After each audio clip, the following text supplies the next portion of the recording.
Average ఉంటుంది, average medium, average high grade ఎంత కొన్నారు? High grade average average rupees అంతే. 222 మనోళ్ళు అవరు సాగండి 20% మామూలు 220 మొత్తం 22 రూపీస్ అంతే. 22 to 25 rupees high quality high grade. High grade ఎంత? 22 to 25 రూపీస్. 22 to 250 రూపీస్ ఇది హై గ్రేడ్. ఇది హై గ్రేడ్ ఎంత? 220 to 280 250. నేను చెప్తాను మరే సమయంలో ఒక రేట్ చెప్పు కన్ఫ్యూజ్ చేద్దాం. 220 to 250. 280 బ్రేక్ అన్నా.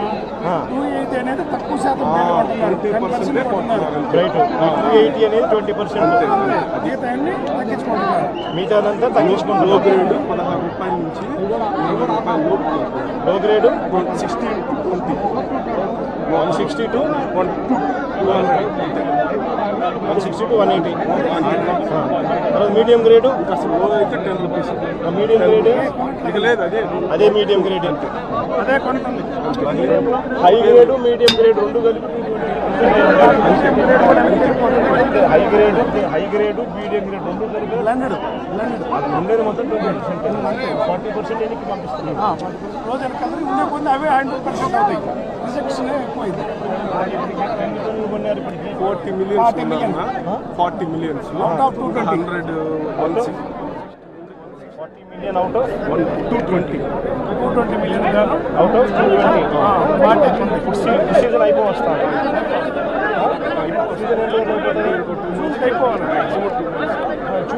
ప్రొలాంగ్ చేశారు కాబట్టి ఒక 2 months పడుతుంది.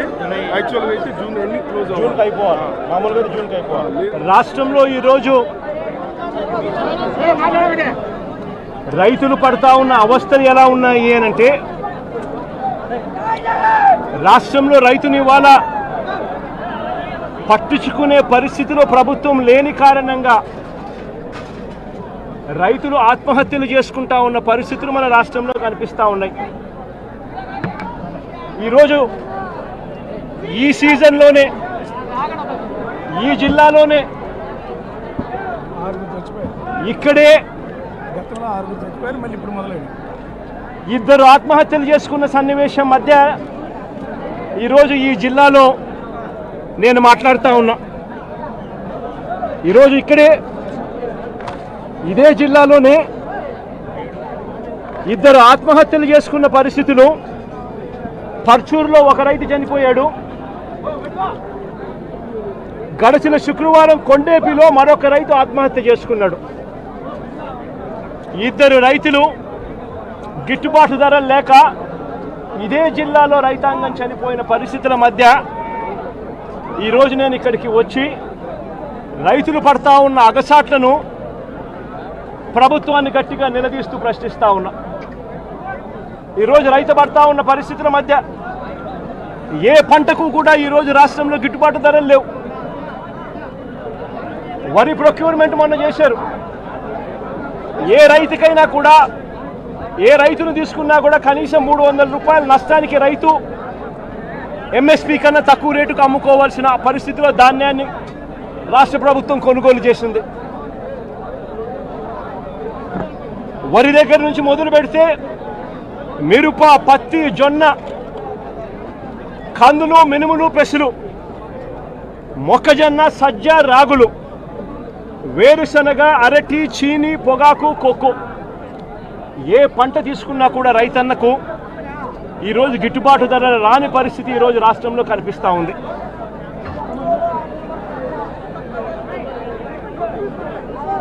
కేవలం ఒక సంవత్సరం కిందట వైఎస్ఆర్సీపీ ప్రభుత్వం ఉన్నప్పుడు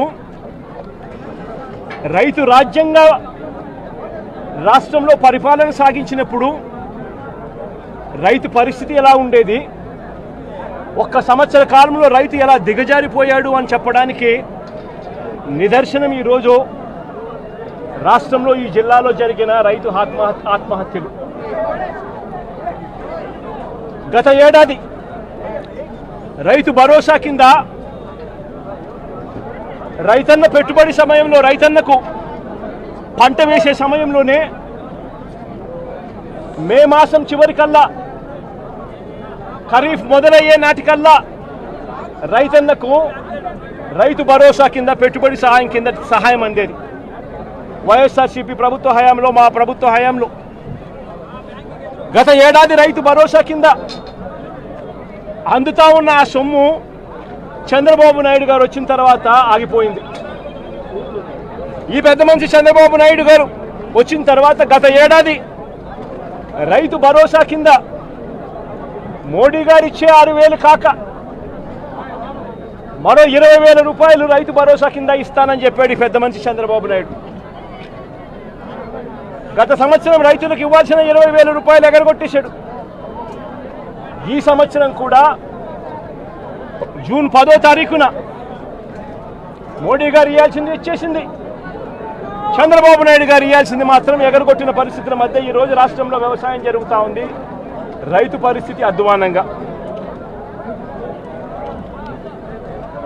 సమయానికే సీజన్ ముగిసేలోగానే ఇన్పుట్ సబ్సిడీ ఇచ్చే సాంప్రదాయాన్ని గత ప్రభుత్వం అంటే గతంలో వైఎస్ఆర్సీపీ ప్రభుత్వ హయాంలో ఉండేది.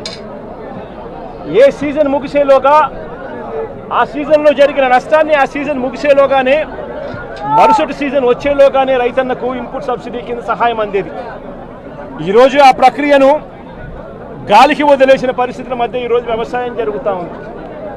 వైఎస్ఆర్సీపీ ప్రభుత్వ హయాంలో అంటే మా ప్రభుత్వ హయాంలో రైతులకు పంట వేసిన తర్వాత ఆ పంట నష్టం పోతుంది అన్న భయం లేకుండా రైతులకు ఉచితంగా పంటల బీమా చేసి ప్రతి ఎకరాను ఈ క్రాప్ చేసి ఆర్బీకేల ఆధ్వర్యంలో పారదర్శకంగా రైతులకు ఉచిత పంటల బీమా వైఎస్ఆర్సీపీ ప్రభుత్వం అమలు చేస్తే చంద్రబాబు నాయుడు గారు ప్రభుత్వం వచ్చిన తర్వాత ఆ ఉచిత పంటల బీమా ఎత్తివేసిన పరిస్థితుల్లో ఈరోజు రాష్ట్రంలో వ్యవసాయం కనిపిస్తూ ఉంది.